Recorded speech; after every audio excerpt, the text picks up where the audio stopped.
Saudara, dugaan pungutan liar yang dilakukan sopir ambulans saat mengantar salah satu jenazah korban tragedi Kanjuruhan terungkap. Seusai Dinas Sosial Kabupaten Jember berkunjung ke rumah korban Faikotul Hikmah. Faikotul Hikmah adalah salah satu korban tragedi di Stadion Kanjuruhan Malang, Jawa Timur.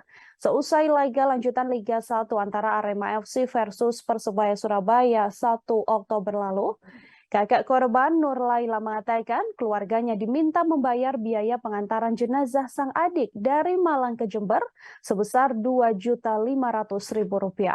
Keluarga pun membayar biaya yang diminta oleh sopir ambulans agar jenazah Faikotul Hikmah bisa segera dibawa ke rumah duka menjalani proses pemakaman.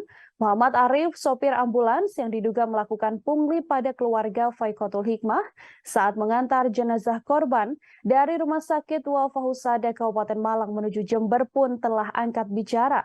Ia mengaku uang sebesar Rp2.500.000 yang dimintanya sebagai biaya pengantaran jenazah korban hingga Jember yang telah disepakati oleh teman serta keluarga korban.